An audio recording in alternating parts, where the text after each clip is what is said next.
Previously on Sisters in Stars Hollow. Jonathan Frakes shows up. Is this story real? We get it. We're old friends. They were so witchy. They were. Oh. Hello, sailor. But I can jiggy with it.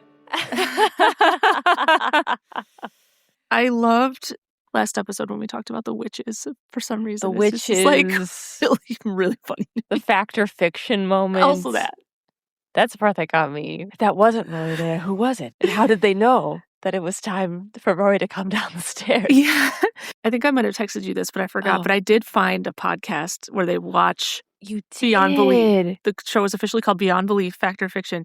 And it's called Beyond Belief. Yes. And it's a group of people and they play along with it. Like they do every episode and they kind of tell you like, okay, in this story, this happened. And then they like all guess. I only listened to one episode so far, but it's good. It's good. Okay, yeah. I haven't listened to it yet. I haven't had a chance, but I want to because I think that would be fun. What we want it to be, you know? Yeah, I know. Also, they have a random coin flip going too. Okay. So they can track their own scores of how often they're correct versus the random coin flip, which I think is hilarious. I love that. Yeah. Awesome. Are you better than a random coin flip of like figuring out which one of these are true stories, quote unquote? Oh, it's great. gosh. Yeah, I'm definitely going to listen to that more, but yes. Oh my goodness. All right. And guys, we have a listener shout out to listener Kelly. I took a trip to the year 3000. This song got multi-platinum. Everybody bought our 7th album at Elso Kelly Clarkson. Alex and I are vibing in here. We're like, our hands are up. We're like, our hands are up in the air. Whoa! Kelly Clarkson, Kelly, Jonas Brothers. Is that that's a Jonas Brothers song? Okay. It is, yes. I don't remember all the lyrics to year that 3000. song. Then I've been to the year 3000. Not much has changed, but they live underwater. Oh, yeah. And your great-great-great-granddaughter is doing fine. Right? Something like that. Yeah. Oh, man. They went on tour again recently. I wish I would have gone. I've seen them twice. In concert. So good. Yes, so shout out to Kelly. This is a special shout out too because she not only bought us a coffee on buymeacoffee.com. Woohoo! Thank you, Kelly. She also gave us a coffee recommendation, which we're really excited about. Yeah, she gave us a coffee rec. She gave us the recommendation of Southern Pecan Praline from Community Coffee. Do you say pecan or pecan? What did I just say? You said pecan. That's not even.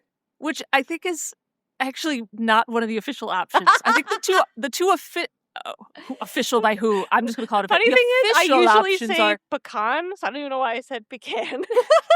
I think it's pecan or pecan, right?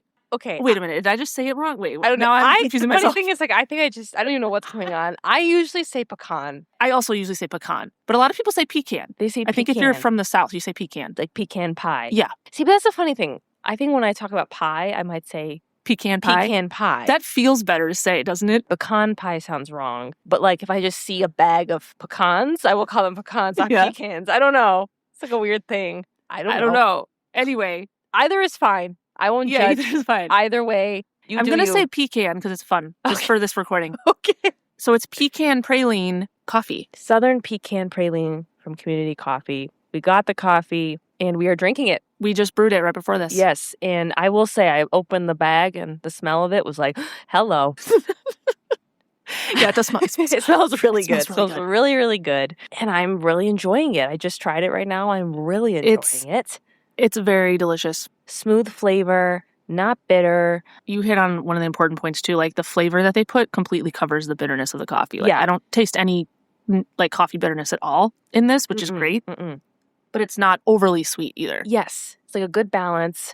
As I've been drinking it, like the flavor comes out more and more. Yeah. Have you noticed that? I don't know. I feel that way. Yes, because it's been kind of cooling down now, right now. And it's like, you can taste it a little more than when it was like hot when it's fresh. When it's cooler, you taste it more. Did you notice that? I did notice that. I was like, oh. That's kind of a cool, like a unique, I don't know, trait of this coffee. which I like, actually. Yeah, I like it. I saw they had this brand has a bunch of different like fun flavors and things, and I was like, oh, those seem interesting. You can try more. Yeah, if I was like, oh, if I like this, maybe I can get some of those other flavors to try because I got to switch it up. I know sometimes you just need a little something different. I know. So at Christmas time we got a new coffee machine. And it's technically like a upgrade step up from what we had before, but everything is so strong. Sometimes I really like that, and sometimes I'm like, I just want something a little more like lighter or just like a fun flavor. And it's not, that machine isn't really built for that. Like, you're supposed to put not overly oily or like flavored kind of stuff in it, because it can kind of like can hurt the gum machine. up the machinery, I think. So yeah, sometimes I'm just like, I don't know, was this the right choice to get this? Because now I'm like, what it makes is it's good. It tastes good. It's just like, it's really strong. So, but this is delicious. I'm really enjoying this a lot. Thank you for the recommendation. Thank you, Kelly. I'm gonna give it a 5. It's delicious. Yeah, I think it's a 5. I think it's a 5. I'm gonna drink this the rest of the week. Plus, till I run out. It's really good. So thank you, Kelly. Thank you so much. Thank you. Thank you for buying us a coffee on buymeacoffee.com and giving us this coffee rack. And thank you for listening and supporting the show. It's fans like you that can keep it going. So we appreciate you. Makes us feel good. It does. All right. Let's get into this episode. I'm Julia. I'm Alex. And this is Sisters in Stars Hollow, Season 2, Episode 7, Like Mother, Like Daughter.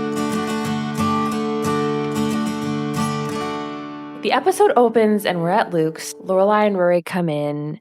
I guess apparently it's very busy in there. Lorelai is like, is Luke advertising? Like, it's so busy in here. We need to spread word of mouth that it's bad, so we always have a table. But they get a table right away. There's a table right there. They sit down. So it's not that busy. Yeah. Looks like the normal amount of busyness. Yeah, I mean, it was slightly busy. Yeah, it wasn't to the point where it was like, we need an intervention. As they sit down, Lorelai notices Luke chatting with an old lady. She comments on how weird it is to see him talking like that, just like friendly and all with people, because he's usually only good for a couple of gruff monosyllables and then he's off. Lorelai goes, I've never seen him flirt with any of the women.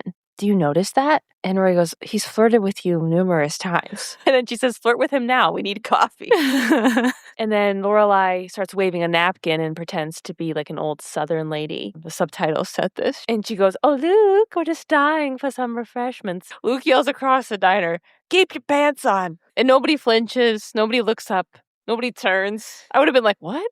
What's going on? What's going on? And Lorelai's like, oh, we can turn it on and off so fast. Yeah, she's commenting on like, oh, is he talking to women in this store? Like, why do you care? I also didn't appreciate in this scene how they threw around the idea of spreading a rumor that there were vermin in Luke's diner so that fewer people would go there. I think I missed that. Yeah, I was wondering why you didn't comment on that, because I was like, I didn't even. What are you talking about? It was, when they walked in and they were like complaining about how it was crowded. They just like did this quick back and forth that was like, we should spread a rumor that there's like vermin or like a disease here or something. So less people come. Yeah, so fewer people would go. Wow. And I was like, what? It's like not cool. Not cool, Lorelai. Not cool. But as Lorelai and Rory are sitting there, Rory says, hey, so I found a CD under the front seat of your car. Did you lose one? And Lorelai says, not that I know of. Rory goes, oh, so you didn't hide it? And Lorelai says, why would I hide a CD? And we find out that Lorelai was hiding a Barry Manilow CD in her car. And Lorelai's trying to like say like, it's not mine. I don't know, going on and on. But it does admit that she was hiding a Barry Manilow CD under her seat. And Rory says, hey, it's all right. Everyone's allowed a guilty pleasure. And Lorelai goes, well, that's very diplomatic from the girl who had a Bryan Adams poster above her bed for 2 years. Luke comes over to give them coffee, and Lorelai asks Luke, do you have a guilty pleasure? And he says, nah. And Lorelai says, the monosyllable man strikes again. And then they order 2 muffins. He says, you got it. But then Lorelai turns back to Rory and says, do you think he's dated anyone since Rachel? Okay, Lorelai. Okay, wow. Hit us over the head some more. Like, I'm considering Luke now. Like, yes, I know. It's getting real into like, who's Luke dating? Is he dating anybody? Like, do you think he's dating anyone? Just like out loud. Like, pretty loud. Hear you, pretty loud, right? Then Rory says like, oh, I don't know. Where would he meet anyone? He's either here or in his apartment. But then says, well, we'll know eventually. And then Lorelai says, I say he's a bachelor for life. And Rory says, I say there's someone for everyone. But then Rory starts laughing again about the Barry Manilow CD. they start going this back and forth where they're like pointing out each other's like terrible, like guilty pleasures. Because Lorelai goes, "Oh yeah, Spice Girls." It's like Duran Duran, Dido, Olivia Newton-John, the Macarena.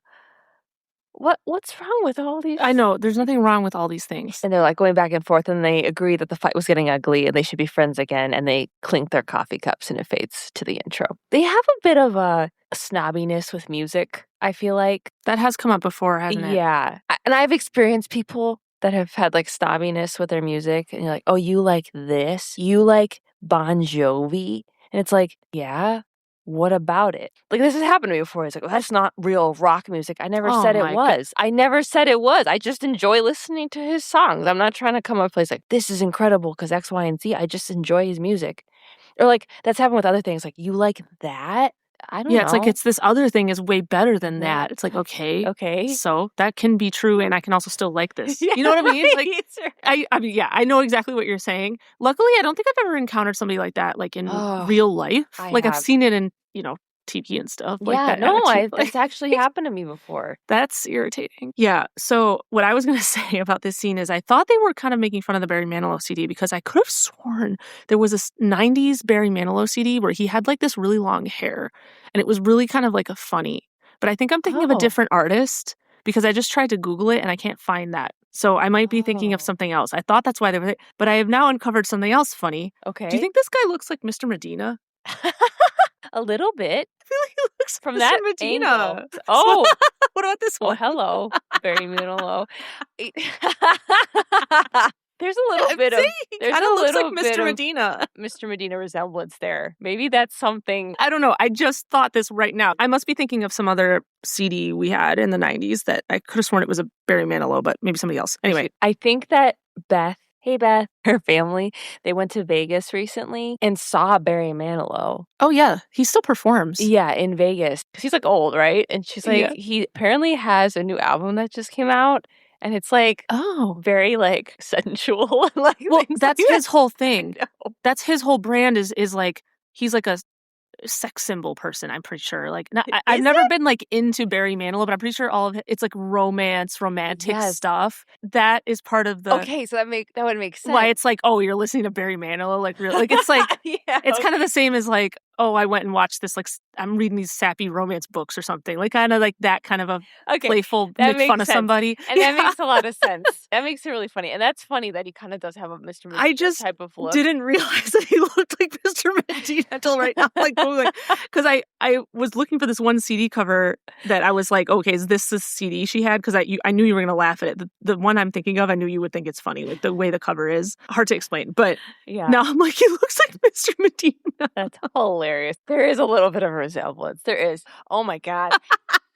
Save that picture and send it to me. I can post it. But anyway, we fade into the intro song and fade out. We are at the Gilmore house. Lorelai's frustrated because her car won't start. It's making all these crazy sounds, telling Rory how it's sounding. And Rory's getting ready for school. And it's just like, it's the battery. And Lorelai says, well, what did I ever do to the battery? I don't know. You left the lights on all night. You have music playing all night. Doors open, which leave the overhead light on all night, all killing the battery. Like, so Lorelai just never turns off her car. It's just always on, running. It's just on with the door open. Like okay. Lorelai's basically complaining. She's like, I don't know what to do. I don't want to walk to work. I want to change my outfit. I want to do this, my shoes, this, that, blah, do.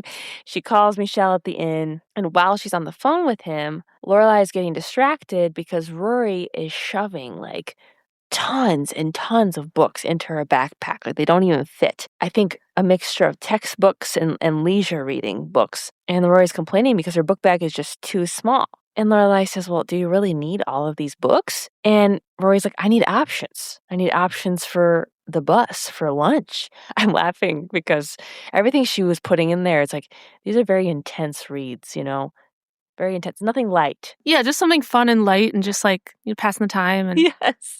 Nope. No, but we've discussed that before in some of our coffee breaks and things. Like, that's just not her style. Lorelai's still on the phone with Michelle because she wants him to pick her up. She has to negotiate with him to do this. And he's like really upset already that day because someone already ate his low-fat American cheese. He's like, what am I supposed to do? And she's like, I'll buy you more cheese. Just pick me up. I don't know. It was this whole thing. Yeah. He's weird with his foods. He's like, my low-fat American cheese. Like, what? that doesn't seem like something Michelle would eat. Also that. Yeah. It was like, really? Cheese? American cheese at all? Just American cheese generally. Like, really? You like American cheese? It's not even cheese. It's a cheese product. It's anything that says it's a product. You got a question. But they settle on that, and then we see Rory was able to make all the books fit in her bag. But no, she actually forgot her French book, and they're leaving, and Lorelai's making fun of her for it. We flash to Chilton, and Rory is in the Chilton dining hall, the Commons, as they were called at our high school. The Commons. For some reason, our dining area was called the Commons. So this whole episode, I kept thinking, oh, it's the Commons. And actually, I would say how it was set up in there is how our high school had it set up. Yes. Those like long wooden tables. Like long wooden tables. Yeah, like those chairs. Like I'm like, that's yep. I'm like, did we have those same exact tables and chairs? Didn't it feel that way? I don't know. It looked very similar. It was very similar. It was very realistic. It was. I was like, is this our high school? Uniforms brown, and all and brown. It's like the brown look with the long tables. Yes. Yeah, that was lunch. Yeah. Yeah. So I was like, it's the Commons. I don't know. It was weird. But she's in there. She's got her lunch. She's got her backpack full of books. She sits down. She has a portable CD player. She's listening to music, and she starts reading her book. She's ready to go. She pops her soda. She's in her zone. Yes. And just as she's about to take a bite of a sandwich, a faculty member taps her on the shoulder, and like it startles Rory. And the lady's like, "Oh, I startled you. I didn't mean to." And Rory goes, "That's okay. I'm easily startled." We find out this lady is the guidance counselor, and she wants to talk to Rory after she finishes her lunch. And Rory says, "Oh, okay, like what is this about?" And the lady says, "I'll tell you when we talk." Okay, not even a hint. And the counselor just goes, "I'll see you in a bit," and gives her a wink. It's a little ominous. It was a little weird. I was a little creeped out by that one. You were creeped out by it? Yeah. Yeah, there was something about the way she talked that I was like...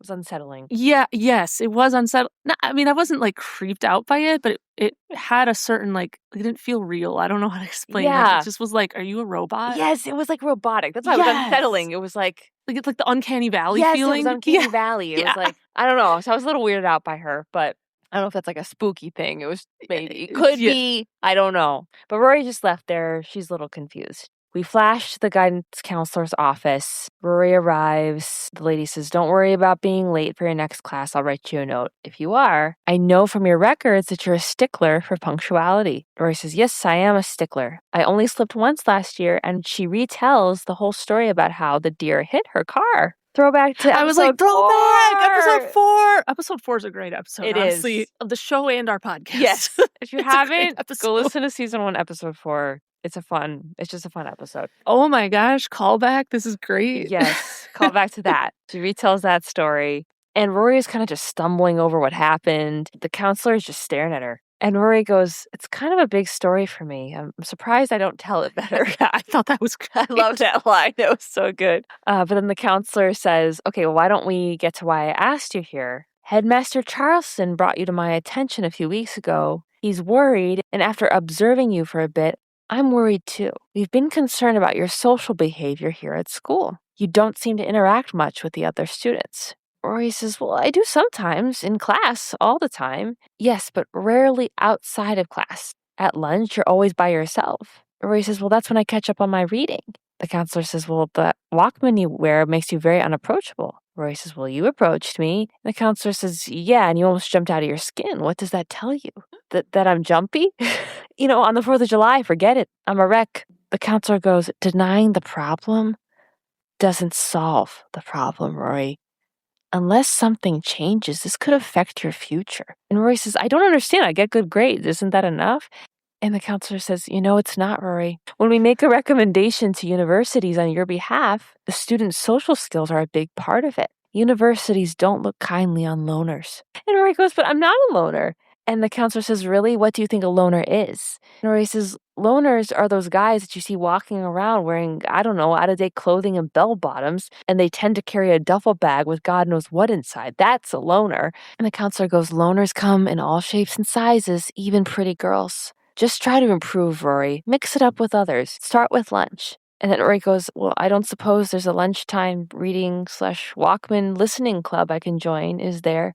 And the counselor just sighs. What do we think about this whole thing? Okay, let's... First of all, the way that you like retold this makes me further go into this guidance counselor is like a robot or something. Yes, like, there's something off. It was weird. It was off and it was creepy and it was like, so you've been watching her? Yeah, it's like I've been observing you. But but I get good grades. We both know that's not enough. It's like, what? Oh. Like, what is happening? What is happening right now? Yeah, that's why like the counselor creeped me out. So I am putting it up for spooky contender. I'm putting it up as a spooky contender. Okay, yeah. Sure. Write that down. I did. I wrote it down in my little notebook. Spooky contender. What do we think about this? I don't think there's an issue. I don't think there's an issue either because like the whole assertion of like part of your ability to go to college depends on your ability to be social isn't true. I think it's more like, do you participate in things? But she does. Right. She's literally on the paper. Yeah. She engages in her academics and like all these things. It's not like she's like sitting in a back corner of a classroom and never answers any questions. And like the picture they were trying to paint like didn't make sense. Like it's not what she actually is doing. So I agree. And like she does talk to Paris. It's not like she's not talking to the kids outside of the classroom. She is a little bit. Yeah. Even if it's just that group. Yeah, if we really want to go there, we also could have brought up, she could have said like, well, actually I did have a certain group of people and they all decided to stop talking to me like a few weeks ago. Counselor, like, is that my fault? Why don't you go talk to them? Tell them to stop being annoying. Like she could have said that. Yeah, she could have said that. She was talking to them. Yeah.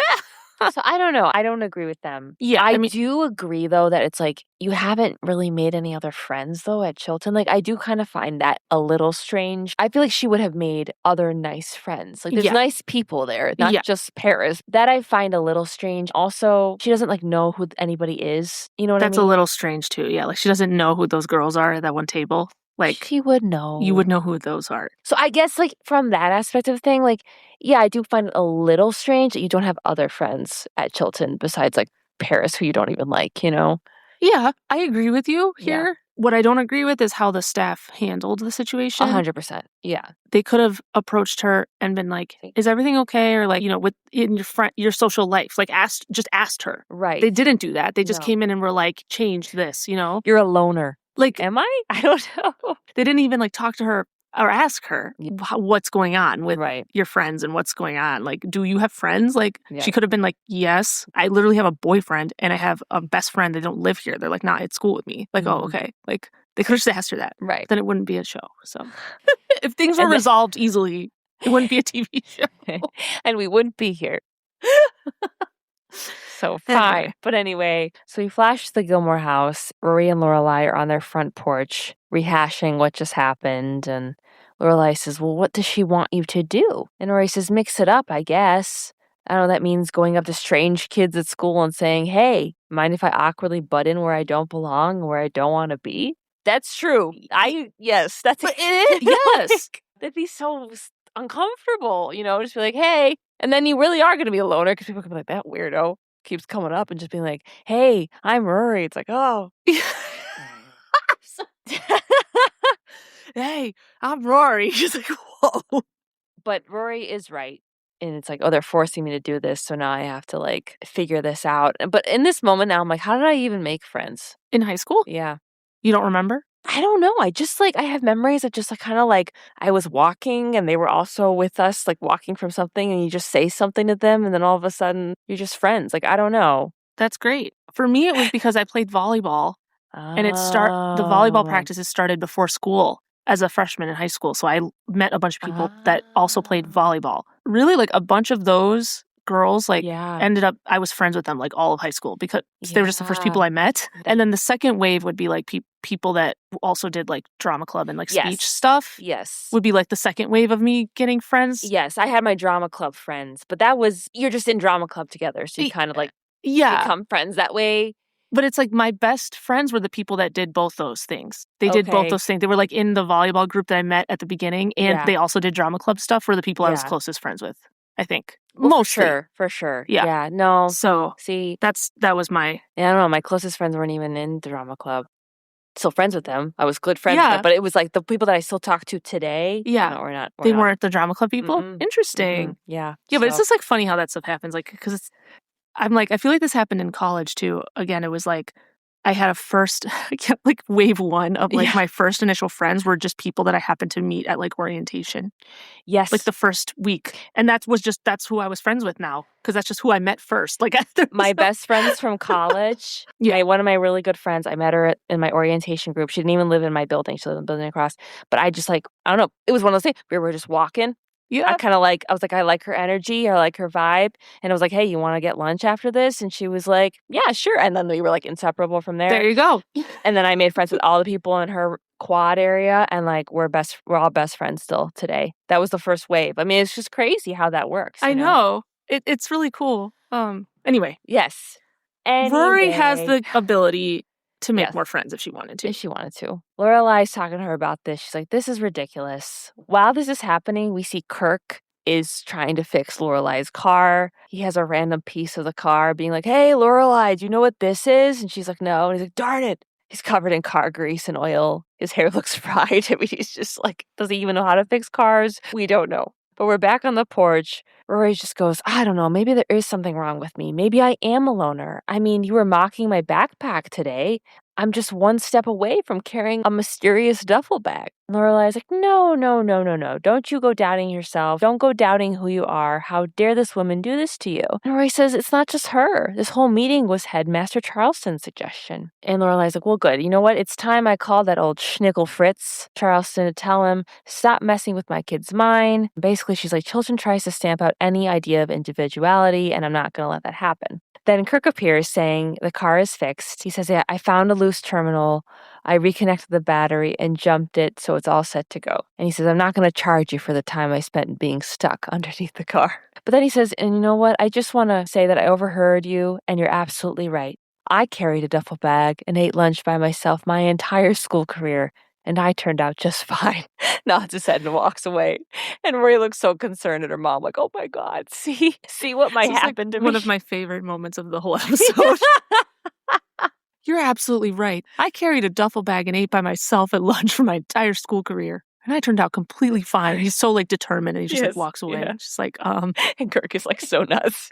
And Lorelai also looks concerned, but she's like, I'm still going down there. So we flash to Chilton. Lorelai's meeting with Headmaster Charleston. I noted that she's finally wearing something appropriate to one of these meetings. I know. I thought that too. I'm like, yes. Like, you're dressed well. This is good. So they greet each other, and the headmaster is actually surprised that Lorelai actually called this meeting. They don't see Lorelai there very often. He says, I've even forgotten what you look like.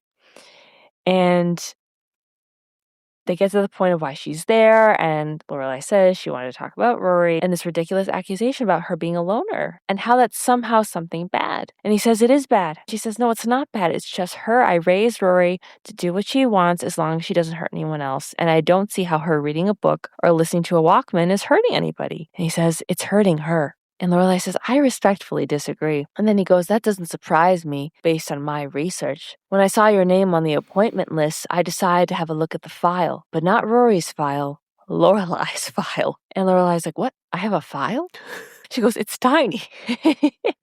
And he goes, it's very thin. And she goes, that's good, right? That means I haven't gotten into a lot of trouble.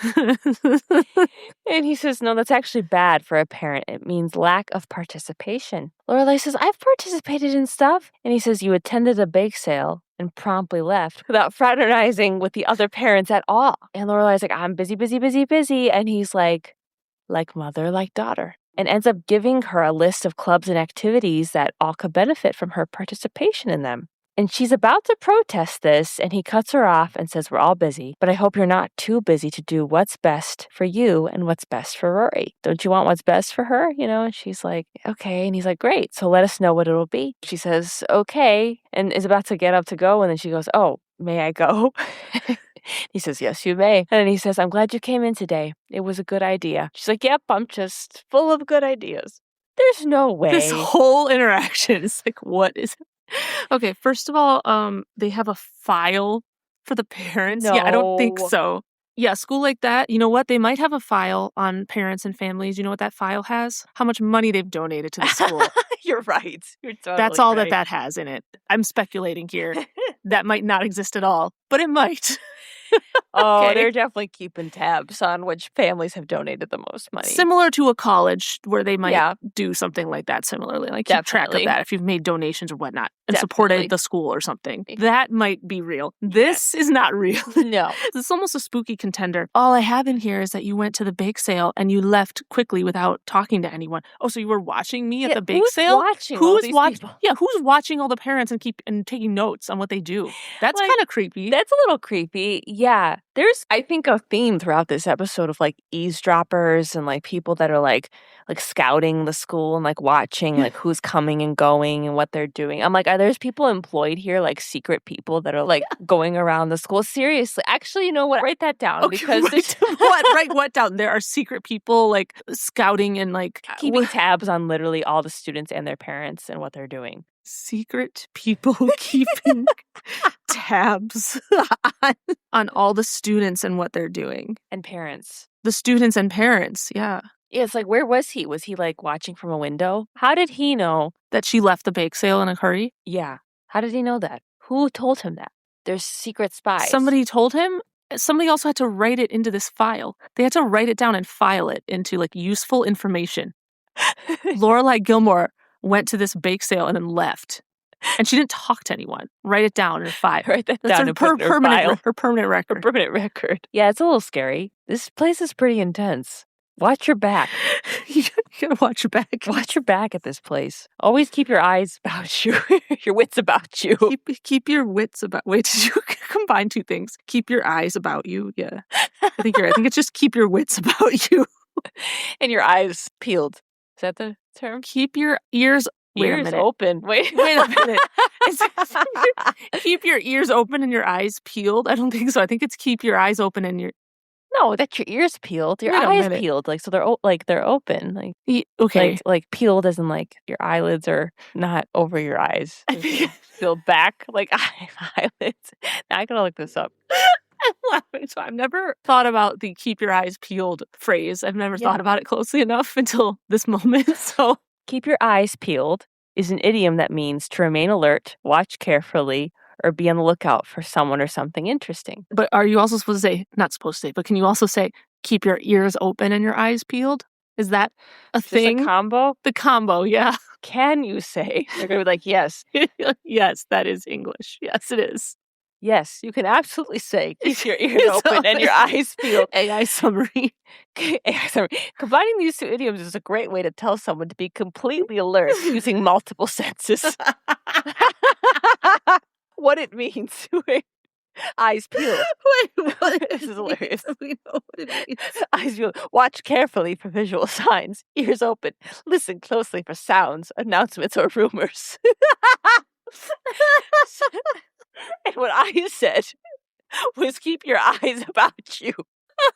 Keep your ears open. What it means. Remain alert for sounds, announcements, or rumors. Why is that so funny? I can't like articulate why that is so funny. Because why rumors? Yeah, it's just like this matter of fact, like keep your ears open. What does that mean? It means stay alert for sounds, announcements, or rumors. It's just because it's like, what situation are we in right now? Right. Like, anyway, at Chilton, keep your eyes peeled, keep your ears open, and your wits about you. Yes. Because there's people in the wings. There's birds. They're listening. They're listening. So after that meeting, we flash to the Gilmore house. Lorelai's in the kitchen looking over volunteer opportunities. Rory comes home and is like, hey, what are you doing here? You were supposed to meet me after my Latin class, after your meeting with the headmaster. And Lorelai's like, oh my gosh, I totally forgot. Look, I did talk to the headmaster. I told him that you're not a freak and that you have plenty of friends and you don't own a long black matrix coat. And I told him all that and I gave it to him good. And then he yelled at me. And he pulled out a file and told me that I was a bad Chilton mom and that I don't participate in school activities, and I don't make posters, and I don't chaperone school dances, and basically I'm not doing my part to help further your educational future. But Rory's like, oh, great, we both got busted. And Lorelai says, yeah, and now I have to pick a group or a cause or sponsor a club. And then Lorelai is thinking, and she's like, look, the whole reason we did this Chilton thing is for you to get into Harvard, right? We should just go along with this because these are the people that have to write your letters of recommendation so that you can get into Harvard. And so maybe you should just go along with this. Talk to some kids. I'll hang out with some of their moms and we'll get you into Harvard. Flashback to Rory at Chilton. She's walking through the commons. She's about to sit down at a table by herself, but then she pauses and she looks around and she sees this one long table filled with all these girls. There's an open spot, so she walks over to that table and kind of shouts, "Hey, Hey, I'm Rory." And all the girls just stare at her. It's really uncomfortable, and she asks if she can sit there. And there's a girl at the end that has red hair, and she says, "Yeah, you can sit down." It says, "Hey, your name is Lori, right?" And I was like, Lori, see? I'm not the only one. But then, no, it's Rory, and asks what hers is. And the girl next to her says, Francie. And Rory says, "Oh, that's your name?" The girl says, "No, she's Francie. I'm Ivy." And Rory goes, "Oh, so you're Francie's spokesman." And Francie goes, "Well, I'm a very important person, and everyone knows very important people never speak for themselves." And Rory says, "Oh, I did not know that, but I do now." Not true. But then Francie introduces the rest of the table, says it's Lily, Celine, Lena, Asia, Anna, and Lem, short for lemon. Rory goes, "Oh, sure." And Francie says, "We were just discussing homecoming. Thoughts?" And they're talking for a bit, and Rory doesn't really have any thoughts on it. And while this is happening, we see Paris in the back behind the table, just like walking through with her lunch. And she spots that Rory is sitting at this table. And then she's like looking, she's kind of hovering around, like, what's going on over here? Francie is asking Rory if that's a nickname. Rory explains that, well, Rory is a nickname because my full name is Lorelai. And Lem goes, "Lorelai, that's a weird name." And Rory says, "Well, Lem, what can I say?" And Francie says, "It sounds southern. Are you a belle?" And then the school bell rings, and Rory says, "No, but apparently I command them." And Francie's like, "Well, see you later, Your Highness." And all the girls at the table get up to leave. And Rory's just sitting there, but she's pretty happy with herself. Like, okay, well, that went well. I was talking to some people. That was good. Flash to Rory's coming out of a room and is in the halls of Chilton, and Paris just like runs into her out of nowhere. And Rory goes, "God, you're like a pop-up book from hell." I love that line. So good. I think I missed that. Oh, That's good. And Paris goes, "You were just sitting with the Puffs. How did you do it? The Chilton Puffs. You were at their table, and I want to know how." And Rory's like, "What? I don't even know what you're talking about. I just sat down." Paris says, "Nobody just sits down with them. You have to be invited. They're the Puffs. They're the most influential sorority at Chilton." Rory's like, "What? Chilton has sororities? I thought that was only colleges." And Paris goes, "There's only 10 worth mentioning." It's like, wait, what? What? There's 10 sororities at the school. And the Puffs have been number one for the past 50 years. My mother was a Puff, my aunt was a Puff, and the connections you make with the Puffs will last the rest of your life. My cousin Maddie got her internship at the Supreme Court because Sandra Day O'Connor. And Rory goes, "Sandra Day O'Connor was a Puff?" And Paris is like, "Yes. And she was puffed in 1946 and became president in 47. And in 48, she actually moved the group to the very table you sat at today. It was a very controversial move at the time, but she was just that powerful." Rory's like, "Whoa, I had no idea like any of this was going on." Neither did we. Yeah.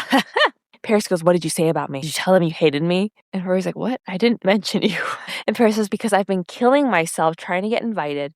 I spent all of last year sucking up to Francine Jarvis." And Rory says, "Oh, you mean Francie?" Paris is like almost crying, like, "Oh, you call her Francie?" And Rory's like, "Oh, what? No, someone else did." And Paris is just like, "Look, I know you and me, we've had our issues, but you have to understand, I have to get into that group. I just have to. My family's name and my reputation and my entire future depends on getting into that group." Rory's like, "Come on, it's just a clique, that's all." And Paris says, "All I'm asking is that you don't say anything horrible about me. Don't tell them that you hate me." And Rory's like, "Paris, I'm not in their group. They don't care what I say." And Paris says, "They let you sit at their table all the way through lunch. Like, you're a part of this group." But then it goes like, "You know what? Never mind. Do what you want. I don't care." The bell rings and Paris leaves, and Rory's just like, "What?" This is a lot of info that I just got. I think in this scene, I was a little like, "Really, Rory? You don't know any of these girls?" I had already thought that when she went to the table and was like, "Who are all these people? Like, haven't you been at this school for most of last school year?" in this school year now. Maybe you have never talked to them, but you would know their name. You just would. And the people that were already there would definitely know who you are. In a small school like that, that's just how it is. It's just how it is. You just know their name. But yeah. We flash to Lorelai and Rory pulling up outside of the Gilmore mansion for Friday night dinner. Lorelai goes, who the hell names their kid Lemon? Crazy, crazy people. And Rory says, it's just so weird that the one table I sit down at is home to this secret society. And Lorelai goes, I know, it's like waking up one morning and realizing everyone else in your family can pull off their face. And Rory's like, yeah, it's exactly like that. I don't know if it's like that. Where does she come up with these things? It's so disturbing. I highlighted that as a spooky, disturbing moment. I was like, what? It's like realizing that everyone has a flesh mask on? Like, not really. Yeah, it's not really like that because that would be like a horror movie. Yes, and this wasn't like that. No. So this isn't like that. No. It's not like that at all. This was like a weird coincidence. That's not a weird coincidence. That's disturbing. Like, yeah, and or also you have that mental illness where you think everyone is like pretending to be that person, like they're not the real person. Or like you know mental what I'm illness about? where everyone's face looks like a demon. There's like Oh. I mean, is that what? There's a thing like that. There's people that have that, like, where like their faces like look distorted. So they look like it's like they're like their Yeah. faces aren't real. Like that's what that is. Yeah. Not oh, whoops, I happened to sit down at the table with these girls. Like, what? But they ring the doorbell, and the maid answers the door and says, your mother would like you to head out to the patio. We're barbecuing tonight. And Lorelai and Rory are like really confused by this. Like, does grandma even have a barbecue? But they're like, okay. So they do head out onto the patio, and they're shocked that, like, there really is someone barbecuing there. Like, wow, okay. They spot some roasted corn. Like, oh, nice. So they take some. They start eating it. Like, cool. They're eating it out on the patio. And then Emily appears out of nowhere being like, what is this, a refugee camp? Come inside and eat at the table. Like, what? Like, what? You told us to come out here where the whole point of barbecuing is eating outside. And she's like, animals eat outside. Come inside and eat like a human. If you want to eat outside, go hunt down a gazelle. So they head on inside. And before they can even sit down, Emily's like, I'm extremely disappointed in you, Lorelai. Lorelai's like, all right, hold on. Let me get settled here. She just like take off her coat, get her napkins, whatever. And she's like, okay, now what? And Emily says, I had lunch with Biddy Charleston today, and she told me what happened with you and the headmaster. And Lorelai's like, what? Geez, did someone do nothing all day but hide under the desk with a tape recorder? And I'm like, oh, it's Biddy Charleston. She's the one walking around campus. She's keeping tabs. She's keeping tabs. Yes. And Emily's like, after everything we've gone through to get Rory into that school, and then you humiliate us by not being involved? This is incomprehensible. And if Rory's not involved with things, she learned it from you. You have to set an example. How hard is it to be involved once in a while? Join a group, attend a meeting. And Lorelai says, okay, Mom, stop. I have joined a group. I've joined the Boosters. I'm going to Boost. And Emily says, well, the Boosters are a very fine organization. They do good work for the school. Lorelai says, yep, that's why I picked them. And Emily says, and the matching sweatshirts they wear are just darling. Lorelai's like, no, God. Why is there such an aversion to matching clothing? I don't like know. Matching hats and matching shirts. It sounds fun. Yeah, it's like, who cares? You have to go to an event and wear like the t-shirt that says, hey, I'm in the Chilton Booster Club. Like, okay. Okay. Is that really bothers you that much? I guess so. She's like, I can't match with these people. Which is evident in the next scene because we flash to the next scene and we're at the booster meeting. And there are 5 women sitting around a table being like, we're not doing what we did last year. That was just awful. Someone's like, oh, it wasn't that bad. And another lady's like, Mina, wasn't that bad. By the time we got finished paying for everyone's stomach to be pumped, we had no money left for the new bleachers. What happened at this event? And like, okay, they explain it, but until they explain it, it's like, how drunk did everybody get at this event? Like, everyone's stomach had to be pumped. Every attendee was having a medical emergency. Like, that's pretty bad. They're like, oh God, this is giving me a headache. We can't figure this out. We need to take a break. But then Lorelai arrives and it's like, hey, what is she wearing? This like black and white bedazzled shirt that had like a Buddha on it. Okay, that's a choice. That's a choice. It's a choice. There's been worse outfits. Again, I noticed the back of it more than the front somehow. Like, it was like when she was walking, it was like the back was like, the whole back was sequins. I was like, what is that? And then I think maybe I got distracted by something else. Like, I don't know. I didn't notice the Buddha. I think if you saw a picture of it, you would be like, that's a choice to wear to the people, an event where you're meeting people for the first time. But they confirm that it's the Boosters Club. Lorelai introduces herself, apologizes for her being late. And they're like, oh, you haven't missed a thing. They're arguing about the fall fundraiser. And the one lady says to Lorelai, like, oh, I know your mom. Her and I talked. She wasn't sure if you'd show up. And Lorelai's like, okay, great. So the fall fundraiser.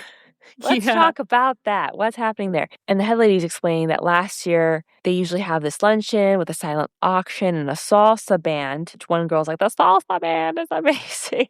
But every guest ended up in the hospital with food poisoning before the auction even started, and they wound up losing money. Oh my God. So whoever they had to Still very bad. It's really, really bad. But then they're like, this year we decided to have a fashion show because Aubrey here, one of the ladies there, works at Saks. And then Aubrey's like, used to work at Saks, and flashes like this new large like engagement wedding ring she has. Like, I used to work at Saks. Okay. All right. But she was able to get several designers to donate their clothes, and now they're just trying to find a right caterer and location. They can't decide on a place, and Aubrey says that her stepdaughter, Kimberly, and the ladies have to remind her that her stepdaughter's name is Sarah. And they're like, she's been married a month and she can't remember her own stepdaughter's name. It's really sad. That's terrible. I feel bad for Sarah. I do too. I'm so sorry. But apparently was telling her about this like day club that they could go have the event at. And they're like, I don't know if that's the vibe. And Lorelai butts in, says that she runs an inn, tells them all about it, and says that they could host the event there. They have a great chef. Lorelai's the function coordinator. It could be really good. And the lady's like, I love it. That sounds great. And the head lady, we found out her name is Ava eventually, wants to come out tomorrow so she can see if the event space is big enough. And Lorelai says, that's great. And she goes, okay, so a fashion show. We got any famous models coming to model all the clothes? And Ava goes, oh, no. We're the models. Lorelai's like, what? Lady's like, yeah, all the women in this room. By the way, welcome to the Boosters. We're thrilled to have you. And gives Lorelai a hug. Lorelai's like, oh God, what have I gotten myself into? Flash to Stars Hollow. Lorelai and Rory are walking together, and Lorelai's like, I'm crabby. I need to do something about it. So she calls Emily and says, so I went to my first booster meeting. Did Biddy tell you? And Emily goes, no. And Lorelai goes, oh, well, maybe she's still stuck under the desk. You might want to send someone to look out for her. Lorelai explains they're having a fashion show and that she's volunteered to run it, and says to Emily, I know you're so concerned about how Rory's perceived, and I thought you want to be involved. So you're going to be one of the models. And Emily goes, excuse me? No, you can't be serious. And Lorelai says, yep, next Saturday, be there at 4. We're providing hair and makeup. Yay. It basically hangs up the phone. We flash back to Chilton at the lunchroom. Rory enters and is about to sit down at a table, and Francie spots her and walks over and says, sit down with us, please. Very Mean Girls. Oh, yes. Ooh, all the vibes of the Mean Girls happening with this whole situation. I was like, oh, I don't like it. I don't know. Like, I don't know about this. That's exactly what I was thinking. I'm watching this. I'm like, Rory, I don't know. I'm feeling a little afraid for you here. Okay. What are you getting yourself into? Yeah. So Rory says, okay. And she goes to sit down at the table. And Francie says, so we've talked about it and we find you fascinating. So we've decided to extend an invite to you. You can eat here anytime you like. Rory says, wow, okay, that's nice. Thank you. So can we talk about this whole sorority thing? And all the girls are like, what? We don't know what you're talking about. And Rory goes, oh, well, I mean, apparently the whole school knows, so I don't know if it's that much of a secret. And Francie goes, no one has proof. It's just folklore. And you see Paris there. She's like looming in the background, like basically like staring at Rory, like big eyes, like what's going on? Francie notices that Rory's looking at her and says, friend of yours? And Rory goes, oh, well. And then all the girls are like, she's like way too intense. Too intense. But then Rory tries to like hype up Paris a little bit. She's like, actually, she's really smart. She's the editor of the paper and she's funny. Oh man, the times we have spent laughing together. I'll tell ya. And Francie's like, she told you to talk her up, didn't she? And Rory starts to deny this and being like, no. Actually, I think she's thinking of joining a totally different non-existent group. They're like, what? But her family's fully puffed. And Rory says, I don't know. I just know that's what I heard her say, a voluntary defector. And they're like, what? A voluntary defector? No. And they're like frantic about it. And they tell Paris, come over, come sit. And Paris is like, okay. But she's like excited to sit at the table. And she kind of looks at Rory like, oh my gosh, thank you. Thank you for doing this. That was nice of Rory. Yes. To do. I mean, Rory's not going to do anything different than that. No, she's like, all right, I'll help you that out. Was nice. Yeah. So next we flash to the Independence Inn. Lorelai is running around the inn trying to get ready for this fashion show. I think it's that night. So she's frantically like getting everything ready. We see that the runway is broken because it's tilted really badly to one side. Like it's falling apart. It's very unstable. I would not want to walk on that. The maintenance guy can't fix it. So that's the stressor that's happening. Suki comes out of the back being like, the salad is dry. And she can't make a salad with dry lettuce. So like, oh my God, what do we do? But she can make soup. I have a question about the dry lettuce. Yeah. I didn't understand that. I didn't either. Doesn't lettuce, like when it's going bad, it gets like actually more wet. Like it gets like soggy. So I don't know it's what like she really drier meant by that. The fresher it is, in my experience. So that's why I'm like, I was just confused by that. And then she's going to put it in soup? Like, I guess I can see that. The part that got me was like, you're going to put the lettuce in a soup? That made me go like, ooh. Because then I thought of like soggy lettuce. Yeah, right. There's like certain types of greens that you could put in a soup, like if it's like an Italian wedding soup or something. Okay, well, what are you putting in there? Like parsley, that doesn't count. No, like there's like certain cabbagey things you can put in like a soup. Okay. But not like salad lettuce. No. Like iceberg lettuce. You're not putting that in a that's soup. Disgusting. I kept thinking of soggy lettuce. I was like, that was almost scary. I was like, that's what they're serving at the women's fashion show dinner? Soggy lettuce soup? So that was a little, I don't know. Write that down. Do you want me to write that down, the spooky moments? Okay. Yes. I like soggy lettuce soup. Yeah.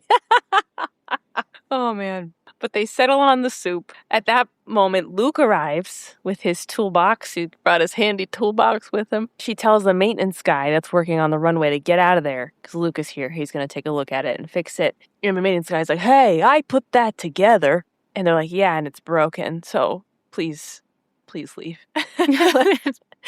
And let's stop talking to us. Luke starts looking at it and being like, this is all wrong. The joists are this and this is whatever. And Lorelai's like, okay, but can you fix it? Just as like, you can do it. Just fix it. Just get it done. At that time, Ava from the Boosters Club arrives. They're like, hey. And Lorelai tells her to come in so she can show her where everything is. She stops quickly to have an interaction with Luke to be like, fix it. And at that time, Ava takes a notice of Luke. And just goes like, him. Lorelai's like, what? Who? Who? What? And Ava's like, he's strong and I like how he looks. Oh. Okay. Okay. And Lorelai's like, oh yeah, that's just Luke. And Ava's like, oh, is he single? What kind of women does he like? And Lorelai says, yeah, I don't know. I don't know who he's into. But Ava's just like creepily like staring him down. Like she kind of has like crazy girl eyes almost of like. Yeah, she's just like making all these expressions that are like overly exaggerated. Yeah. Like, oh. I feel like if I was Luke and I looked up and saw that, I'd be like, oh. Yeah, if that happened in real life, that would be like that. Stay away from that lady, okay? Keep her away from me, that. Please.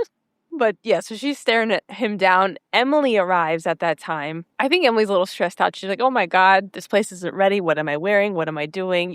If you're not ready, you're doing this too. If I'm doing this, and Lorelai's like, I'm going to do it. Just go get ready. And then we look back at Luke and he's fixed the runway very quickly. 5 minutes. It's that.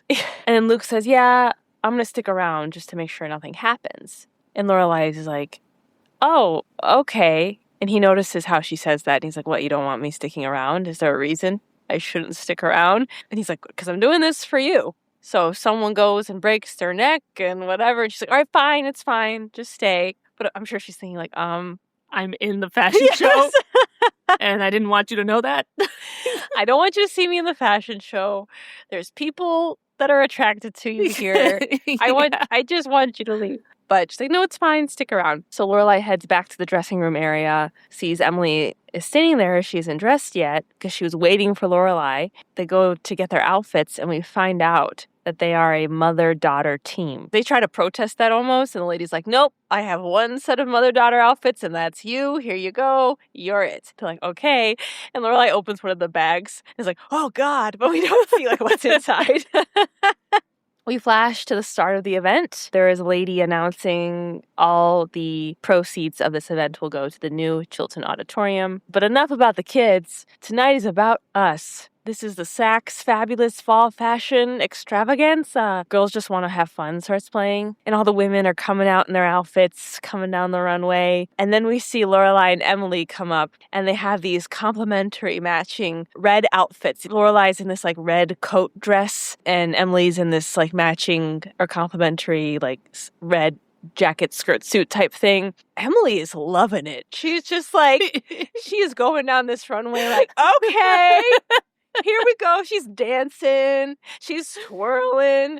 She's just like, yeah. Like, where did this come from? And like Lorelai is at first like, oh no, I feel awkward, but then she like slowly just starts like being like, actually, okay. I can have fun with this. Like, okay. She starts dancing, and her and Emily are like kind of dancing together a little bit. By the end of that, they're having a ton of fun with it. And they do flash, and we see Luke and Michelle are watching this, like very amused by it all. But it ends up being like a nice little thing. I think there were only, I guess, like 4 outfits. Yeah. I was underwhelmed by the amount of fashion in this show. I was excited to see the fashions. I know. And they were only like you said. I'd like to say, I don't know if it was very cohesive. Yeah, wait, was it all supposed to be the same designer? I don't know. I have no idea. Or maybe it was just like clothes from Saks. Just clothes from Saks. Yeah, okay, so it might not have. Just my time watching Project Runway. Same. You know, it's like, where was the cohesive element? No, everything was all over the place. But if the element was just stuff from Saks, then it was fine. Then it was great. 4 outfits. It was good. You know what this also reminded me of? Didn't our high school, our women's club, which was like the mothers of the children at the high school, have a fashion show? That sounds on brand. If they did, I didn't go to it, but I would definitely believe that they did. And I know they had like similar vibe things for sure. Yes. Okay. And I know they did. I like tangentially attended this thing. Oh, okay. They hosted this event at one of the fancy halls in town. I was at it because I was a student vendor and I was selling cookies. It was like an art show, you know, people selling their jewelry or selling their whatever. Okay. Craft fair, I'll say. Craft fair type things that was going on. In the main ballroom, this fashion show was going on. And I remember that happening every so often while we were at high school. But like a bunch of kids from school were there. This was during like a school day. Oh, it was like during the week, during the day? Yes. And like I got time off from school to be like a student vendor for this thing. Oh, cool. Okay. But there were other like people there and I was like, were they in the fashion show? Like guys and girls that I would like to say tended to lean towards like the more popular people. So I'm like, okay. I'm like making connections. I'm like, okay, so their mothers are in this club and you know what I mean? Yeah. And they're at this event. So anyway, I don't know what actually happened during the women's fashion show. So I can't like give more than that. But like I guess I'm trying to say this is very on brand for a prep school. Yes. To be doing a women's club, boosters club type like fashion show event. I don't know. Yes. Just like I'm like, I have tangentially experienced this. Yeah. The only women's club event that I ever attended in high school was also a luncheon. Yes. But it was they only served salad. That was our mom's biggest complaint at these women's club events. All we get to eat is salad. Like, we don't even get food. And she'd always be like, the men's clubs, they're having steak. Yeah, the men's, yes. They'd have like a steak dinner at the men's club dinner or whatever. And then it's like, can we have something else? Like, the men's club would have salad. It's like, okay. But when I was a senior, they had some type of luncheon. Like, I just remember it was something about the senior class. Okay, yeah. They were honoring it or something. And they invited students to come do things at the luncheon. Mm-hmm. And I had written a song for my senior class. And so they wanted me to come play that song for the women's club luncheon event. So that's why nice. I was there. So I did that for them. And then like I had another friend that got invited because she like put together some type of like special slideshow or something. And they played it for everybody. Like it was like this small group of students got invited to it too. But yeah, that's the only one that I actually attended. But I knew they had all sorts of stuff like this. Like they do. They did. Yeah, at least they did when we were there. They probably still do. Like like fundraisers and different things and just fun events. But so just funny. A lot of things from that made me think of that. You're like, this is true. This is true. Yes. But we flash to the end of the night. Emily, Lorelai, and some of the other booster moms are just recapping the night. It was great. It was one of their best events they've ever had. The whole night was terrific. And the one lady was like, and that music, who picked that?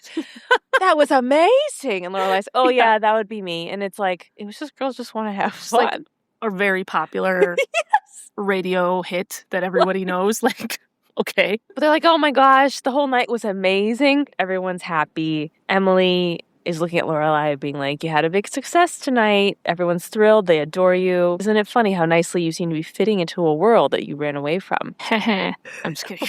She didn't do that. She's like, you're fitting in with these people. No, could you imagine? She didn't do that. Obviously. She's like poking Lorelai. You're fitting in. You're fitting in. You're fitting in. You You're like fitting this, in. huh? Yeah.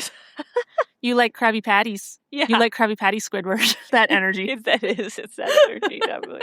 So Emily says goodnight to Lorelai, says congratulations, and leaves. And then some la-las start playing, some interesting la-las. Lorelai looks over and sees Luke talking to Ava. Seems like what is a good discussion. Luke's smiling. They're smiling at each other. Lorelai's a little sad. There's some emotions being stirred up there. We flash to the Gilmore house. Lorelai arrives home, tells Rory that everything went fine. Michelle only made 3 people cry. And that, it was fine. It was just fine. Lorelai doesn't seem to want to talk about it. And Rory's like, okay, but what did you wear? And Lorelai's like, nope, okay, I'm going to bed. We're not talking about that. And Rory's like, what? Nobody took a picture? We find out that Lorelai has Polaroid pictures of her in her purse that Rory gets a handle on them. And she's like, oh my gosh, you look like Nancy Reagan. You look like a completely different person. I mean, okay, she wore something maybe she wouldn't normally wear, but like she didn't have this like crazy makeover. Those outfits that they ended up having to wear were not that crazy. Like the color was very bright, I will say. The style and everything else was just kind of like, okay, like it's a department store, like formal/business wear. I don't know. Yeah, like what Emily was wearing was something she would probably wear anyway. She would wear that to like a Christmas party. Yes. Easily. Yes. I think. Emily? Yes, for sure. And then, it was like a cuter, maybe a younger version was what Lorelai had on of like coat dress type thing. Yeah. Blazer dress. That was bright red, yes. But like, I don't know. I didn't see it and be like, oh my God. Yeah, it wasn't like ugly or something. It wasn't like, why would anyone wear that? Like, it wasn't like that. It was just like, yeah, that's not your style, but like, okay. Okay. It's fine. They didn't do her hair all weird or something. I don't know. It was just like...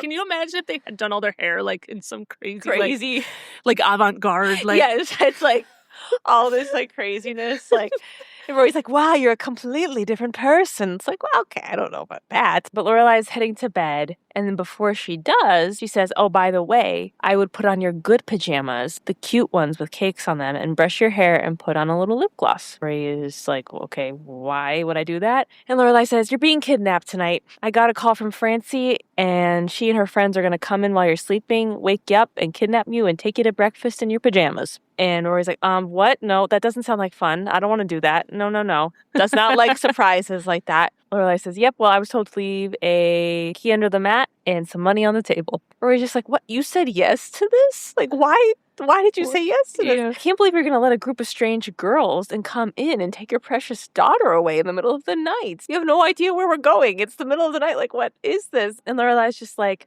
whatever. If you go somewhere with donuts, bring me back one, okay? Yeah, I'm also, I want to say, very surprised by the fact that Lorelai is just completely unconcerned. It's not like Rory's friends that you've heard of, like you know who they are or something. It's just this random group of girls. That she met like 2 days ago.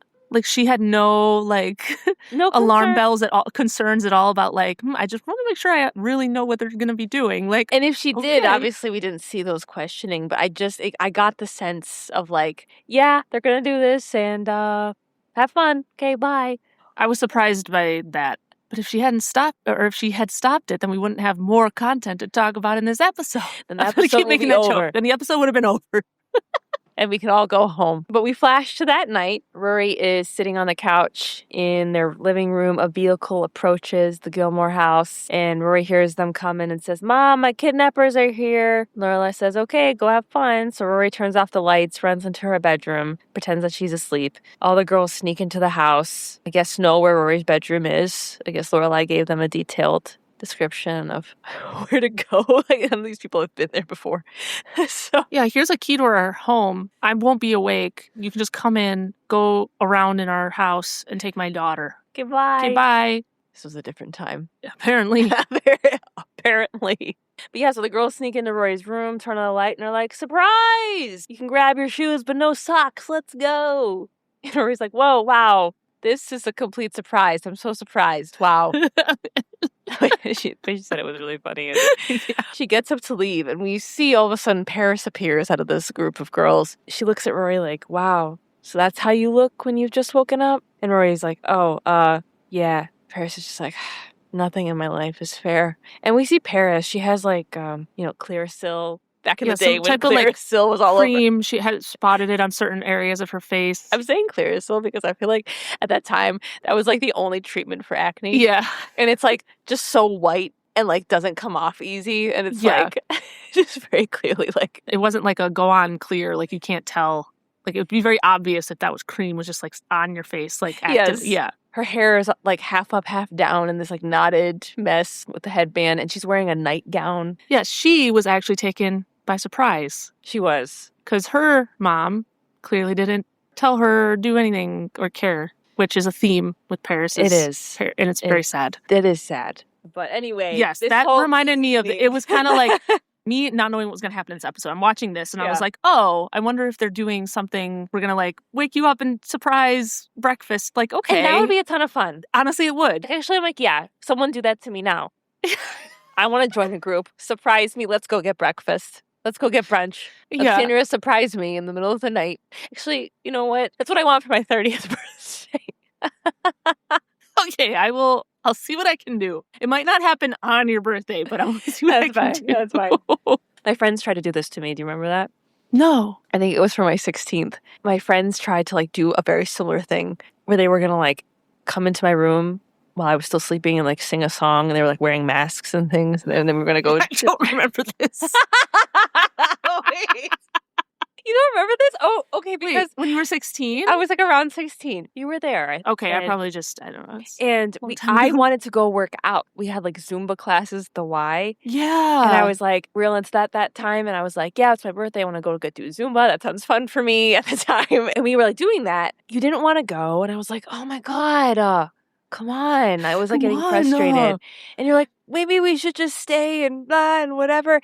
And I was like, give me a good reason, like, not to go to this right now. You're ready to go. I'm ready to go. Like, I don't know. There was like first whatever. And you're like, oh, your friends are coming. And I was like, what? What are you talking you're about? Probably getting like all upset about it. Yes. Because you're like, and you're like, your friends are coming. And I'm like, what? And so you explain the whole thing. And I'm like, oh my gosh. So I actually did a similar thing to Rory where like they like arrived, like I went upstairs and like was in my bed, and then like they all came in my room and like started like singing songs. They were wearing masks, and then I was like, surprise! Like I surprised them because I was like, oh, they told me. Like I don't know. And I was like, whatever. It was still fine. It was still fine, and we went to breakfast. I cannot believe I don't remember this. They were wearing masks. Like I feel like I would remember that. They were wearing masks, like animal masks or something weird. It was. I was like, that's so strange. Okay, that's like, you know, that would be legitimately scary if you didn't know what was happening. Like, it would gosh, be. Like if I was actually asleep, like if you were asleep and you woke up to that and they were just in your room, like singing a song. Like I feel like that you would have like that's a traumatic. Happy birthday to you. Why do I feel like they were holding? They were holding candles. Don't tell me holding candles. No, I'm thinking like bats. Bats? What? I think I'm combining like what like burglars would do versus what my friends did. I swear in my head they're holding something and they're holding candles. I'm crying. They were wearing animal masks though. I have to ask, they dressed all in black also. No, I don't think so. I'll have to ask one of your friends. My friend that I'm still really close with. I see her pretty regularly. She was one of the girls. You have to in that group. I asked her like, let's talk about that some more. Like, you remember this time you guys snuck into my room wearing animal masks to wish me a happy birthday? So anyway, tangentially again, I've experienced similar things as this. It's so funny. All right, anyway, that was a long tangent, but the girls, they all take Rory away. We flash to all the girls. They're together. The newbies are blindfolded. We see that we're actually in the halls of Chilton. Uh-oh. Okay. There's some secret society stuff going on happening. Francie stops them all and says, ladies, here in this spot, tonight in this space, where so many others have come before you, we invite you to join us. And they remove the blindfolds. And Rory immediately is like, we're at Chilton. What are we doing here? And Paris is like, shut up. You're being puffed. Shut it. Francie says, what you are about to do and say will remain between you and the members of the Puffs only. And then they unlock Headmaster Charleston's office. Rory's like, what is going on? How did they get those keys? I don't think he just gave those to them. And Paris is like, shut up. We are making important social contacts. Shut up. And Rory's like, I'm not looking for social contacts. I have friends. I'm fine. I don't, this is clearly like we're trespassing. We shouldn't be doing this. But Paris is like, wow, shut up. She just keep being like, shut up. Shut up. We're being puffed. Shut up. Or he's like, we shouldn't be here. Shut up. Paris is like, wow, how nice it must be to be you and have friends. Maybe one day I'll stumble into a Disney movie and be transported into your body and I'll finally be happy with myself. But until that moment, I'm going to become a puff. So shut up. Well, she doesn't get out of my way. She says, get out of my way. And you see there's another newbie girl. She looks uncomfortable too. She's like, oh. But they go on in. So they're in the headmaster's office. The Puffs light a candle. They come upon a bell, the bell of Chilton, 120 years old. Every Puff has stood here under the cover of night to pledge a lifelong devotion to the group. Each newbie has to put their hand on the bell and say, I pledge myself to the Puffs. Loyal I will always be. A P to start, 2 F's at the end, and a U sitting in between. Such a weird initiation sentence. I just don't know. I don't know. It's so high school. It's so high school. And you could see Paris is quoting it to herself. She knows it already. She knows the whole thing. They say once you finish the oath, you have to ring the bell 3 times. And Rory is up first. They call her up. So Rory approaches. She's like, okay, here we go. She starts the oath. And every time she tries to say it, they're like, louder. Louder, we can't hear you. She finishes it and she starts to ring the bell. And then the headmaster barges into the room with 2 police officers. And he says, I wouldn't do that again, Miss Gilmore.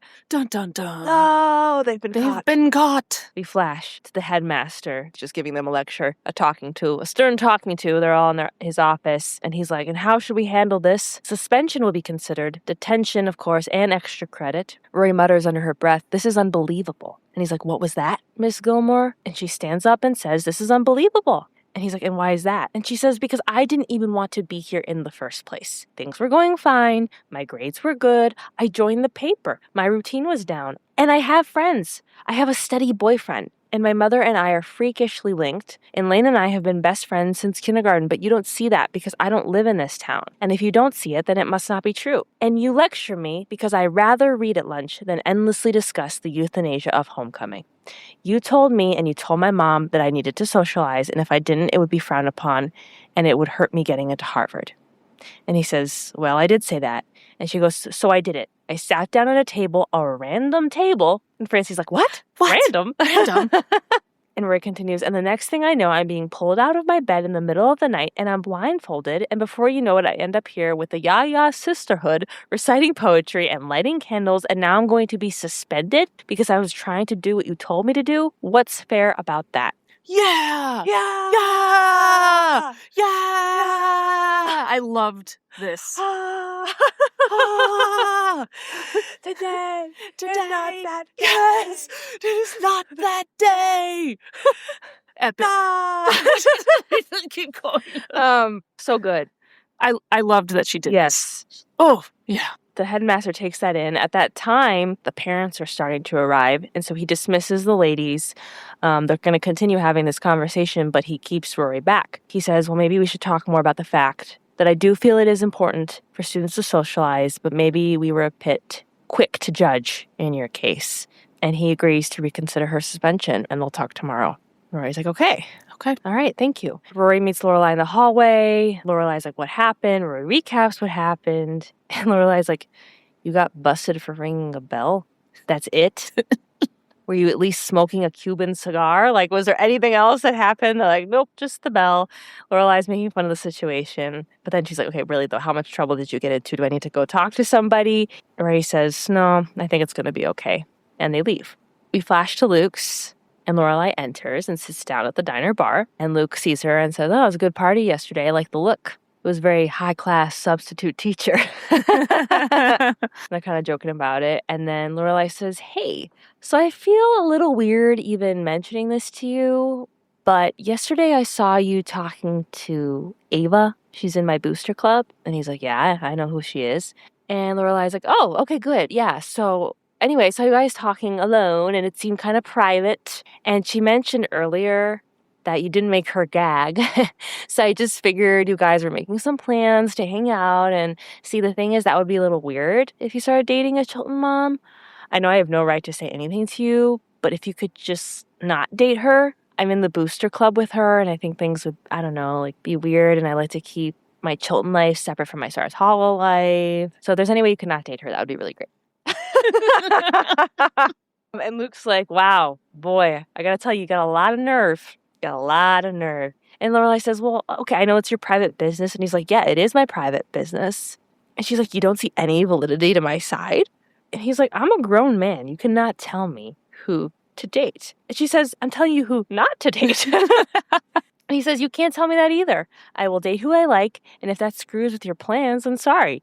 And if you don't want to hear things, then don't listen. And if you don't like it, you can just deal with it. And Lorelai says, okay, I'll just deal with it then. I thought something was going to affect our friendship in some way, that you might care about that, because if the situation were reversed, then I would care. But hey, that's just me, so go ahead, date her. Marry her. Make her Mrs. Backwards baseball cap. Live happily ever after. See if I care. And Lorelai's about to leave. And he calls after her being like, by the way, I wasn't asking her out. I was giving her directions for the quickest way back to Hartford. It was very romantic. And he explains how he told her to get back to Hartford. And she's like, that's so typical of you. And then says, the quickest way back to Hartford is this other way. And everybody knows that. Everyone, Luke. Everyone apparently but you. And then storms out of there. And Luke is smiling. Squinty eyes. Squinty eyes. Squint your eyes. Okay. Again, Lorelai is just like, I don't want you to date another person. Okay. Do you Yeah, want to but date? he's right, though. No. He's like, okay. He is. I can date whoever I want. And if the situation was reversed, I don't think she would. If he was like, don't date that person. Yeah, would she listen? Would she listen to him? Maybe not outright. I mean, he did plant a lot of seeds of doubt with Mr. Medina a little bit. That's true. But I don't think she was like taking that as like real feedback and like thinking about it. It was more like just he was planting these like seeds that she then ended up yes, thinking about later because it was planted. I don't know. Yes, he didn't outright be like, hey, you should not marry this person because you didn't talk about these things, or you should think about this more. He was just like, have you talked about this? What about this? Do you even know this person? Do you even know this guy? Yeah, it was like that. Yeah. So, God, the tension between these two. When's it going to happen? I'm going to have to stick to my... I have to stick to my guns, though, season 5. I have to stick to it. I mean, unless something really drastic happens, then I'm just like, but so far, no. I'm still sticking with season 5, Julia. I know. Gosh, long game. Long game. The long game. The long game. But we flash back to the Chilton Commons. Rory sits down to lunch. She's got her book. She's got her Walkman. That girl that was part of the newbie puffs that was nervous the other night comes up to Rory, sits down, says, do you mind? And Rory's like, oh, no. And she also pulls out a book to read at lunch. And they're both sitting there reading their books. Rory's listening to music. And it fades to the credits. That made my heart happy. Yeah. That was a really satisfying ending. It's like, oh, it's proving Rory right, but there's other people like her out there, and like maybe she made a new friend that likes to just sit quietly and read, and it's also like making me think of like the silent or the reading nights out, things like that. It's like there are people like this that want to do this. There are dozens of us. Do you know what that's from? No. Arrested Development. Oh. And it makes the credits, and that's the end of episode 7. It's a good one. I liked Did you like this one? I did. It was a fun episode. It's fun. It's a fun one. I don't think we saw Dean at all in this episode. Yeah, we didn't see Dean or Jess. Yeah. That's a good point. Or Lane.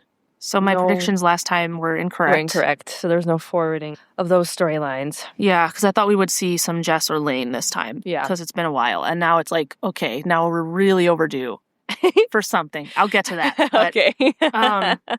let's do our recaps. We can start with fashion. I want to say the fashion show, but I don't know. I mean, there was literally a fashion show in this episode, but like, should we comment on? I don't know that we need to. We saw. guess what? I have another comment that Okay. unrelated to the fashion show. Okay. Lorelai was wearing a burnt orange version of that jacket. She was. In this episode. I didn't write down the exact scene, but like towards the end, I think, somewhere. Maybe was she in Luke's diner, maybe? She might have been. I don't remember. Or no, when she picked up Rory from the school. Oh, that was when she it was. Wearing the burnt orange version of that jacket. Oh my gosh, that's the burnt orange version of that jacket. Okay. I might like that even better. Do you like the burnt orange version or the blue version better? I don't know. Which one do you like? I feel like I actually like both of them. Yeah. If you had to choose. If I had to choose, I'd probably pick the blue one just because I feel like I could wear that more often, like in more situations. You could, but the burnt orange gives a little more life. It's true. You need some more colors in your wardrobe. The burnt orange is, yes, I do have a personality. The blue one is like, it's just going to blend. I'm a person. Yeah, I really liked the burnt orange thing. Yeah, it was nice. So yeah, that's really my fashion moment of. I hated that shirt that Lorelai wore to the Boosters Club. I think I already talked about that. Yeah, that's true. Yeah, and yeah, the fashion show, the Lorelai, Emily complimentary outfits we talked about. The rest of the fashion, the dress Ava was wearing was nice, and then I think there was just one other lady in like a skirt suit. It's like a black and white or something. It wasn't very memorable. Yeah, it wasn't memorable. This is the best that Saks has to offer. I don't buy it. I don't buy it. I don't buy it, and I ain't gonna buy it. I don't know. They're trying to sell stuff, aren't they? You know, right. Surprisingly little to comment on, considering there was a whole fashion show in this episode. Right. But okay, let's talk about spooky moments. Okay, because there's actually what do we got? A bunch. There's a bunch we talked about. So I'm going to start with just a light honorable mention. Okay. Is at the very beginning when they decided they were joking around. They were joking about starting a vermin rumor. Yeah. Didn't like that. Spooky honorable mention there. Okay, honorable mention. Definitely, yeah. Okay, so next we got guidance counselor, Uncanny Valley. She is a robot. That's a high contender. Because, right, there was an Uncanny Valley feeling where it was like, I think you're human, but you're not totally human. And there's something giving me chills. The way she was talking. I was like, I don't know. Okay, next up. Yeah. Secret people keeping tabs on all the students and parents at Chilton and what they are doing. Also a high contender because there's files on the parents. Yes. People are watching their comings and goings, how long they stay.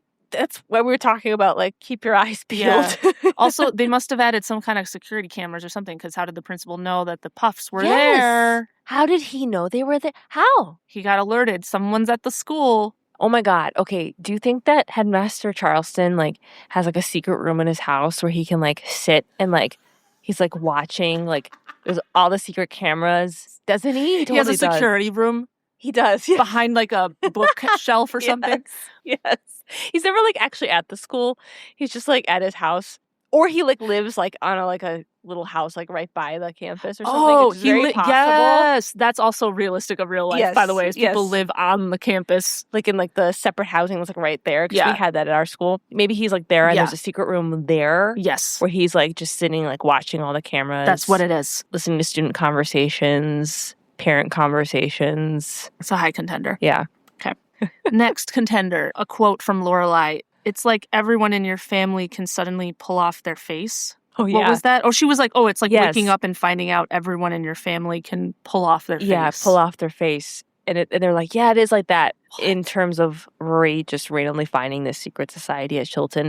And it's like, it's not like that, though. It's not like that. That's not like that at all. Like, that would be, like, traumatizing and scary, and, like, you would never be the same as, like, a human being if you woke up one morning and realized that everyone in your family can pull off their face. The resulting feelings from that and the resulting feelings of, oh, wow, a coincidence. I sat down at the table with the puffs today at lunch is not the same. Not the same. Like, one, you have to, like, go into hiding. Or be in therapy for 10 years. For the rest of your life. I mean, you would be so traumatized by that experience. I'm, like, crying almost thinking about it. Like, it's like, what?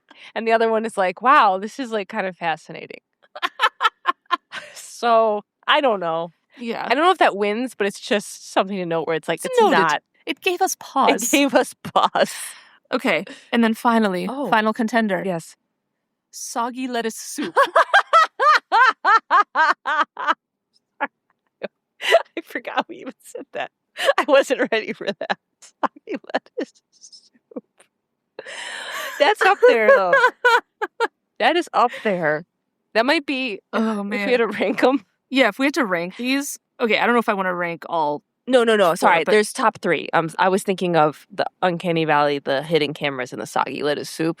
Probably in that order. Number 1 is potentially the Uncanny Valley. The guidance counselor. The guidance Yeah, I think counselor. I agree. I think that's number 1. Then the hidden cameras. And then the soggy lettuce soup. Yeah, I don't know. Is soggy lettuce soup number 2? It might be number 2. I think soggy lettuce soup is number 2. I think it is. Because we know it happened. She was like, I can use it in the soup, and then went to go do it. It was like, what? The other thing, we're just speculating. Yeah, that's true.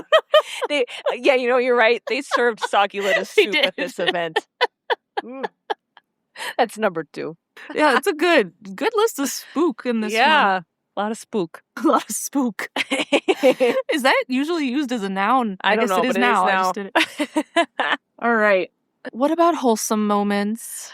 So I love the fashion show part where Emily is just feeling it. She's like, come on. She's like out there. Her arms are out. She's like, yeah, woohoo. And she's like loving it and kind of dancing with Lorelai. I thought that was cute. And I love the scene at the end, the ending scene. Yeah, those are the 2 moments I wrote down too. I'm going to skip romance for a second. Yeah. Do we have a quote or a standout moment this episode? I have maybe a contender. It's not really, it's not a single quote, but okay. But when Kirk is there and he's like, oh, when I was in high school, I carried a duffel bag and I was by myself all the time I ate lunch by myself and I turned out fine, or like whatever he says to them. He's like, yeah, you're right, you guys, you're right. See, I carried a duffel bag and I turned out fine. That's a good moment. I like that. We'll go with that.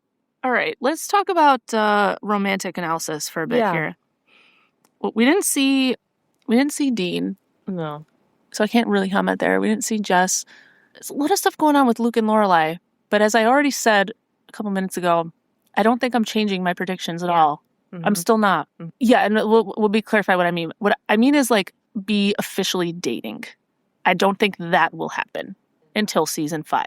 But you think they might like kiss or something? Yeah, I think that's a possibility. Is that going to happen like next episode? No. They're still setting it. This is a very slow, long setup in my mind right now. Yeah, they might have some little events, things that happen. Yeah, like maybe they kiss or maybe they have something they embrace in a intimate way. I don't know. An intimate embrace. Okay. Yeah, like things like that I don't think are off the table. I just don't think they're going to be like in a relationship. Yeah. Is not going to happen until season 5. So I'm still sticking with that. Okay. I'm kind of mixing this with predictions again. Basically the same thing I'm going to say last time. Like, I want to know what's going on with Jess. He's been kind of absent and what's going on with him? We're going to see that. I feel even more strongly that we're going to see that. Okay. Hopefully next episode, with a side thing of maybe also an update on Lane, because also we haven't seen her again for a while. So that's basically my prediction again. Is the same one as last time. I'm going to just say that again. I guess, yeah. Do you have any other thoughts on what may or may not happen next that you'd like to share with me? I guess not. I don't. Okay, that's fine. I don't. I think we should just kind of see what happens here. All right. I'm good with that. All right. That was episode 7. Next is episode 8. The ins and outs of inns. Oh, is she going to open up the new inn, or is she going to try to open up the new inn? She could still be doing that while we find out what's going on with Jess. Those 2 things could still be happening together. This doesn't change anything. I'm changing nothing about what I said. I seriously don't look at the episode names ahead of time. That's good. Even though I easily could. I just don't. Don't look at the episode names. Don't read the descriptions. They also can give a lot away in the description. Yeah, I do know that. Like, I've never. So don't read those. Yeah. Thanks so much, everyone, for listening. And if you enjoyed this podcast, please subscribe to us on whatever platform you're listening on. And if you're enjoying the show and want to give us some support, head over to buymeacoffee.com/sistersinstarshollow. The link is in every episode description. We love hearing from you guys. Until next time, keep the coffee flowing.